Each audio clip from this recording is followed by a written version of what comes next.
अभी तक हमने बात की कि कीवर्ड रिसर्च करनी कैसे है और उसको ऑर्गेनाइज कैसे करना है। इसमें हमने एक और चीज़ भी ध्यान में रखनी है कि अगर आप एक पेज के मल्टीपल कीवर्ड सर्चेस करते हैं तो वो एक ही पेज की मल्टीपल फाइल्स बन जाती हैं। आप उसको कंबाइन करके एक पेज की एक फाइल बना सकते हैं ताकि आपको उसको ऑर्गेनाइज करने में, उसको शॉर्टलिस्ट करने में आसानी हो।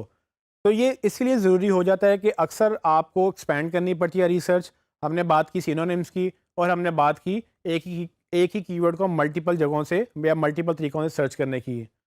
मिसाल के तौर पे जब हमने मोबाइल फ़ोन की सर्चेज़ की तो मोबाइल फ़ोन की एक फ़ाइल बनी, मोबाइल फ़ोन प्राइसेस की एक और फ़ाइल थी और उसके बाद बाय मोबाइल फ़ोन की एक और फ़ाइल थी।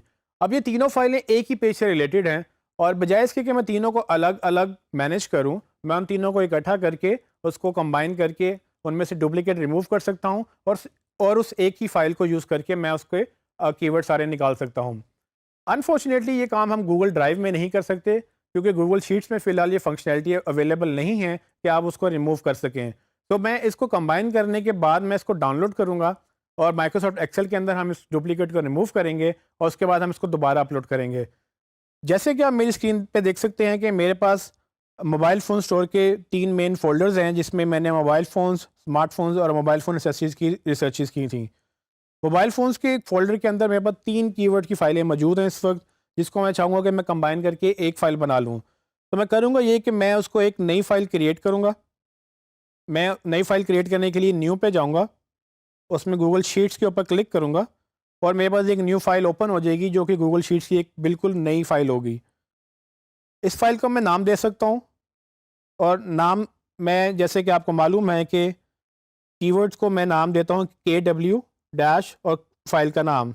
अब चूँकि ये मोबाइल फ़ोन के पेज की फ़ाइल है, तो मैं इसका नाम भी मोबाइल फ़ोन्स दूँगा और उसके साथ मैं इसको मेन फ़ाइल लिख सकता हूँ क्योंकि मोबाइल फ़ोन मेरे कीवर्ड की फ़ाइल भी है। तो इससे मुझे ये अंदाज़ा हो जाएगा कि ये मेरे कीवर्ड की फ़ाइल है और मोबाइल फ़ोन्स पेज की फ़ाइल है और उसके बाद ये मेन फ़ाइल है जिसमें पॉसिबिलिटी है कि इसमें बहुत सारी डुप्लिकेट फ़ाइलें भी मौजूद हो सकती हैं। अब मैं बारी-बारी सबको ओपन करूँगा, जो मेरी कीवर्ड रिसर्च की फ़ाइलें हैं और उनको मैं यहाँ पर कॉपी करता चला जाऊँगा। सबको पहले ओपन कर लेते हैं।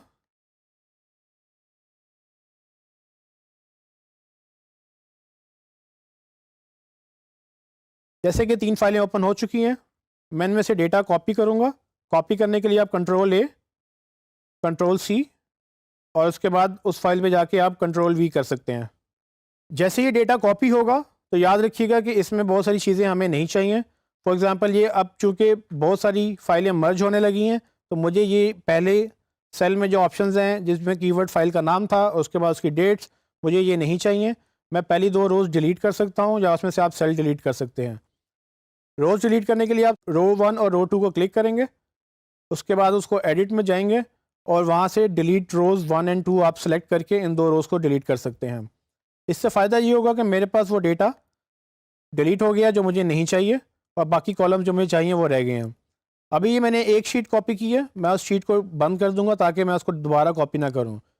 अब मैं दूसरी शीट पे जाऊँगा और आपको याद होगा कि इस पे हम पहले से काम कर रहे थे, तो मुझे सिर्फ़ इसमें से वो डेटा चाहिए जो हमने अभी सॉर्ट नहीं किया। सो मैं इसको दोबारा से सॉर्टिंग 1 टू ऑनवर्ड्स में करके दोबारा से अपना डेटा सॉर्ट करूँगा और इसमें मैं बजाय से कि इसकी हेडिंग कॉपी करूँ, इसको कॉपी करके वहाँ पेस्ट करूँगा। सो ये डेटा आप शॉर्टकट की से भी यूज़ कर सकते हैं और आप इसको मैन्युअली भी सिलेक्ट कर सकते हैं। ये आपके ऊपर है कि आप इसको कैसे यूज़ करना चाहेंगे। आप दूसरी मेन शीट में आएँगे, वहाँ पर बॉटम पे जाकर जहाँ से वो सेल ख़त्म हो रहे हैं या लास्ट रो है, उसके बाद न्यू रो पे जाके आप अपना डेटा कॉपी कर देंगे और इसमें चूँकि हमने कोई हेडिंग कॉपी नहीं की है, तो मेरे सारा कीवर्ड का डेटा वहाँ से यहाँ पर कॉपी हो चुका है। अब आप जैसे देखेंगे कि अब इस शीट की रो 1500 हो गई है, जो कि पहले सिर्फ 700 के करीब थी। मैं अपनी वो पुरानी शीट डिलीट कर दूँगा, जिससे मैंने डेटा कॉपी किया है और मैं दोबारा जो एक आखिरी शीट रहेगी, मैं उससे डेटा कॉपी करूँगा और मैं यहाँ पर मेन शीट में पेस्ट कर दूँगा। अब चूँकि मेरे पास नीचे सेल्स अवेलेबल नहीं है, मैं इसमें 10 नए सेल ऐड कर सकता हूँ और मैं उस न्यू रो से जाकर अपना डेटा कॉपी कर सकता हूँ। अब चूँकि मैंने 3 शीटों को इकट्ठा करके एक ही शीट बना दी है, अब मैं इसी को ही ऑर्गेनाइज़ करूँगा ताकि मुझे बार-बार मल्टीपल शीट्स ना खोलनी पड़ें। ऑर्गेनाइज़ करने का मेन तरीका जो सबसे पहले हमने डिसाइड किया था कि हम इसको डुप्लिकेट रिमूव करेंगे। तो डुप्लिकेट रिमूव करने के लिए मुझे माइक्रोसॉफ्ट एक्सेल में जाना है, जिसके लिए मैं इसको फाइल में जाकर डाउनलोड एज माइक्रोसॉफ्ट एक्सेल के फॉर्मेट में क्लिक करूँगा और ये मेरे पास माइक्रोसॉफ्ट एक्सेल के फॉर्मेट में डाउनलोड हो जाएगी। मैं अपने डाउनलोड के फोल्डर से जाके इसको डबल क्लिक करके ओपन करूँगा और आप देखेंगे कि मेरे पास वही डेटा अवेलेबल है जो मेरे पास गूगल शीट्स में अवेलेबल था। अब मुझे इसमें से डुप्लीकेट रिमूव करने हैं और डुप्लीकेट मेरे कॉलम ए में है जहाँ पर एक्चुअली कीवर्ड्स डुप्लीकेटेड हैं। मैं अपने डेटा को सिलेक्ट करने के लिए कंट्रोल ए प्रेस करूँगा। कंट्रोल ए प्रेस करने से आप सारा डेटा सिलेक्ट कर लेंगे और उसके बाद आप एक्सेल के टॉप बैनर पे डेटा के टैब में जाएंगे और वहाँ से रिमूव डुप्लीकेट्स की ऑप्शन ढूंढेंगे। जैसे ही आप रिमूव डुप्लीकेट्स की ऑप्शन ढूंढ के उस पर क्लिक करेंगे, वो पूछेगा कि आपके पास हेडर्स हैं कि नहीं, तो आप उसको यस करेंगे और उसके बाद आप उस कॉलम को सिलेक्ट करेंगे जिस कॉलम में आपका डुप्लीकेट डेटा है। तो मेरे पास डुप्लीकेट डेटा सिर्फ कॉलम ए के अंदर है। मैंने सिर्फ वो डुप्लीकेट रिमूव करने हैं जो कॉलम ए में है, बाकी डेटा मुझे उसके साथ ही फिल्टर्ड चाहिए। तो मैं सिर्फ कॉलम ए को सिलेक्ट करूंगा और उसको ओके कर दूंगा। जैसे मैं ओके करूंगा तो आप देखेंगे कि मुझे एक्सेल बता रहा है कि उसने 800 प्लस डुप्लीकेट वैल्यूज़ रिमूव कर दी हैं और हमें यही करना था। इसको मैं सेव करूंगा। सेव करने के लिए आप कंट्रोल एस की प्रेस कर सकते हैं और इसको मैं बंद कर दूंगा। अब ये डेटा मेरे पास फिल्टर्ड है। इसका नाम मैं चेंज करूंगा यहाँ पर और इसके मैं आगे फिल्टर्ड का वर्ड लिख सकता हूँ ताकि मुझे ये पता हो कि ये मैंने फ़िल्टर कर लिया है या मैंने इसमें डुप्लीकेट रिमूव कर लिए हैं। इसको आप क्लीन का वर्ड भी लिख सकते हैं और आप गूगल ड्राइव में जाएंगे, अपनी शीटें बंद करेंगे और गूगल ड्राइव में जाकर वहीं पर आप उसी पेज पे वो फाइल अपलोड कर देंगे जहाँ से आपने गूगल शीट्स में उसका डेटा रिमूव किया।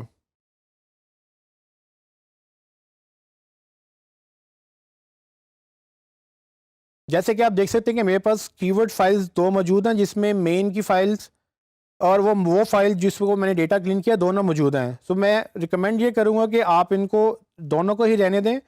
इनका नाम इस तरह से रखें कि आपको पता हो कि आपने कौन सी फाइल यूज़ करनी है। तो मैं अब नेक्स्ट टाइम जब भी इस कीवर्ड की रिसर्च करूँगा तो मैं यही फाइल यूज़ करूँगा जो मैंने एक डेटा क्लीन किया है और मुझे पता है कि इसमें जो डेटा अवेलेबल है वो मुझे वही चाहिए। और अगेन अब चूंकि मेरे पास यही फाइल है तो मैं अब इसको ऑर्गेनाइज दोबारा से करूँगा ताकि मुझे डेटा निकालने में आसानी हो। तो पहली चीज़, मैं पहली रो लॉक कर लूँगा। लॉक करने के लिए मैं यहाँ से ये बार पकड़ के मैं इसको फर्स्ट रो के नीचे लेके आऊँगा तो वो उसको लॉक कर लेगा। लॉक करने का फ़ायदा ये होता है कि आप जैसे ही इसको स्क्रॉल करेंगे वो आपके नीचे सारा डेटा वो स्क्रॉल होता रहेगा, लेकिन वो पहली रो जितनी रोज़ आपने लॉक की हैं वो वहीं की वहीं रहेंगी। मैं इसमें कॉलम ऐड करूँगा, उसमें मैं काउंटिंग भी लगा दूँगा ताकि मुझे डेटा सॉर्ट करने में आसानी हो और उसको मैं दोनों को सिलेक्ट करके डबल क्लिक भी करूँगा।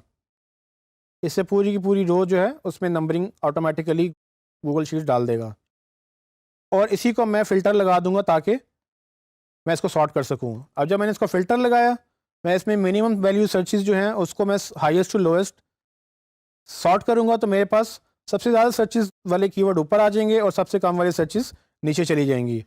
और अब मैं जब यहाँ से कीवर्ड्स को सॉर्ट करूँगा तो मेरे पास एक पेज की एक ही शीट होगी। तो इस तरह से आप इसको ऑर्गेनाइज कर सकते हैं। इस लेसन में मैंने आपको बताया कि अगर आपके पास एक से ज़्यादा फाइल्स हों एक पेज के लिए तो आप उनको कंबाइन करके एक पेज की एक फ़ाइल बना सकते हैं। ज़्यादा फाइल बनाना मसला नहीं है, बल्कि अच्छी बात है। आपको अपने कीवर्ड्स को एक्सपेंड करना होता है ताकि आप वो सारी सर्चेज निकाल सकें जो डिफरेंट एंगल से डिफरेंट लोग उस प्रोडक्ट को ढूंढ रहे हैं। तो बजाय इसके कि आप उसको मिस करें, आप उसको इस तरह से कंबाइन करके एक मेन फाइल बना लें और फिर इसको मज़ीद फर्दर यूज़ करें। इन फ्यूचर पॉसिबिलिटी है कि आपको मज़ीद ऐसी वेरिएशंस मिलें जो आपको इसी पेज के ऊपर डालनी पड़ जाएँ। तो आप क्या कर सकते हैं कि आप जब नई रिसर्च करें उनकी शीट्स भी यहाँ पर सेव करें इसी फोल्डर के अंदर और फिर उनका डेटा इस मेन फाइल के अंदर डालकर उसको क्लीन कर लें, उसमें से डुप्लीकेट रिमूव कर लें। इस तरह से आपके पास एक प्रॉपर ऑर्गेनाइज्ड फॉर्म में कीवर्ड रिसर्च अवेलेबल होगी जो आपके बाद में महीनों या सालों बाद भी आपको पता होगा कि आपने कौन से कीवर्ड सेलेक्ट किए थे और किस बेस पे आपने डिसीजन लिया था कि कौन सा पेज बनाना है और कौन सा नहीं बनाना।